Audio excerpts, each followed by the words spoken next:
Now, I'm sure you've heard about how the UK is being inundated with illegal migrants. They, of course, sail across the Channel from France in boats with people smugglers. And I've been saying for a while now, why don't they just do what we did? Stop the boats, boat turnbacks. It worked for Tony Abbott. It was so successful that it became Labor policy. Well, it turns out that someone has been paying attention.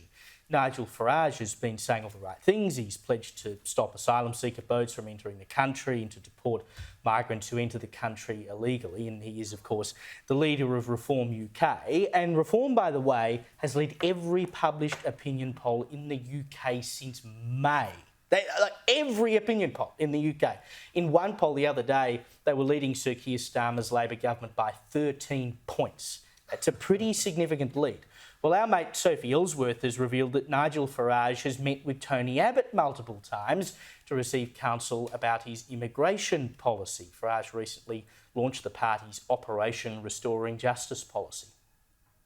We will stop the boats and we will detain and deport those who illegally break into our country, doing what nearly every normal country around the rest of the world does. You cannot come here illegally and stay.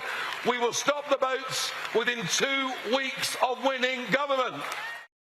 I mean, here is a smart man, Kel. He's picked up he hasn't just picked up the phone. He's met with the guy who's proven that you can do it. Yes. What is astounding to me is that no one else in the UK seems to have had the political nous to say, there's a blueprint for all of this. Yep. Just take it off the shelf and use it. That's right. It's breathtaking. And we did it twice. John Howard did it, then Kevin Rudd wound it back, then Tony Abbott did it. We've done it twice.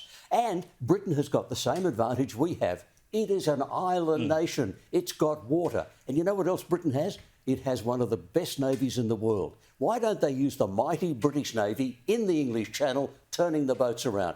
No government, not Conservatives, not the Labor, have been prepared to do that. I'm sorry, I agree with you. It's just dumb. Why didn't they pick it up? And, I mean, watching Sir Keir Starmer try and backpedal on all of this stuff over the last couple of months. Oh, he's all strong on immigration now. Yeah. We're going to stop all of this going on. We've got a new Deputy Prime Minister now. Identified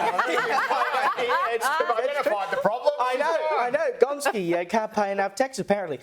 But I mean, the way he has turned around and pretended, oh, well, we're going all tough on this. He's actually said some good stuff, but you've got to wonder how much he actually believes it. The bloke knows that this is cutting through, and it cut through so well for Abbott when he used stop the boats. 3-word slogan. Yep. Stop the boats. It worked so well.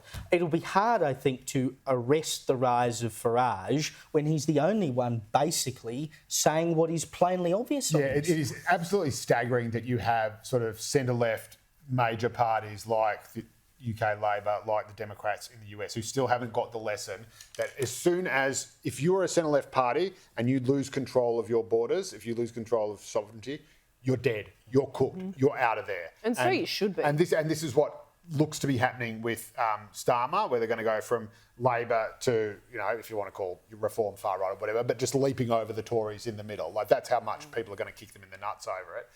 Exactly what happened to Joe Biden, turned a record win, more votes than any other single presidential candidate in US history, gone after one term because he couldn't control the borders. In the second biggest ever vote for Donald Trump. And the exact same thing happened after the Rudd slide in 2007.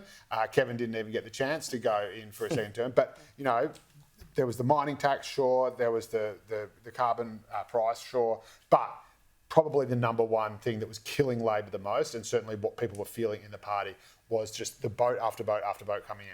The catch is, though, Tony Abbott actually privately told me how the boat turnbacks worked I don't think it's ever been made public. Maybe it hasn't, I just hadn't noticed.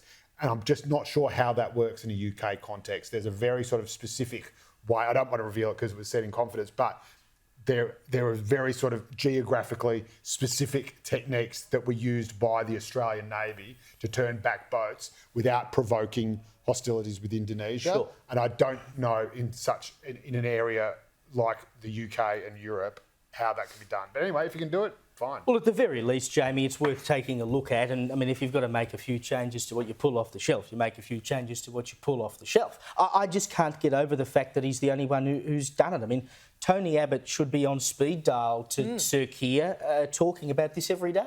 You're right. When you're seeing 30,000 boats crossing the English Channel illegally, and you see those scenes coming out of the UK where these illegal migrants are then being put up in hotels, and there's now protests out the front of some of these places, and some of them even then say, oh, my friend's in the 5-star and we're only in the 4-star. So you can see that there's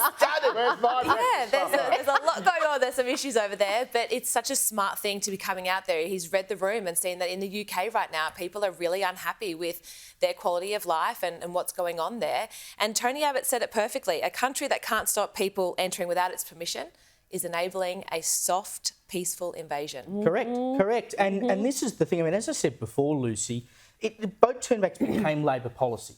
It worked that well here that it became Labor policy. Everyone, apart from some loonies in the Greens, basically says if you've got boats coming towards Australia, you turn them back. Why would a left-wing government in the United Kingdom not see just how damaging this is to its reputation and its chances of being re-elected? Well, it's a really difficult question to answer, if I'm brutally honest, because ultimately they can see that it's political kryptonite, and you only need to look to the United States and what's happened recently to be able to acknowledge that. To look at what Australia managed to achieve, it wasn't something that they were able to do very quickly. I think it took some time under Abbott. I believe it was March 2014 when they came out and said it's been 100 days since we've actually seen a boat arrive to Australian shores. So, and I also note that Farage had to kind of walk his comments back a little bit and say, no, it's not going to happen within 2 weeks of the election. Yeah. It will happen within 2 weeks of us introducing that particular legislation and policy. They only need to also look at the numbers to recognise as well that, back in 2023, arrivals by small boats across the Channel, according to Abbott, who wrote about this openly on his website, were only around 16,000. Now they've escalated to more than 43,000 across the Channel in the year to June 30. This is really concerning, and you could only gauge by the protests as well that are occurring outside of these hotels, these luxury hotels with their robes and eggs Benedict being served to them on the daily, to recognise that this is a real problem that they need to address. And so many other countries globally are recognising it too. Denmark, Sweden. Yeah. And it's unfortunately, it's a little bit too late for a lot of them. And you look at the US, prior to the presidential election in November last year, all the polling showed that, including for Democrat voters, cost of living was number one. It's number one everywhere. But number two was border security, right? It is a massive issue, and Starmer is about to get a big whack over it.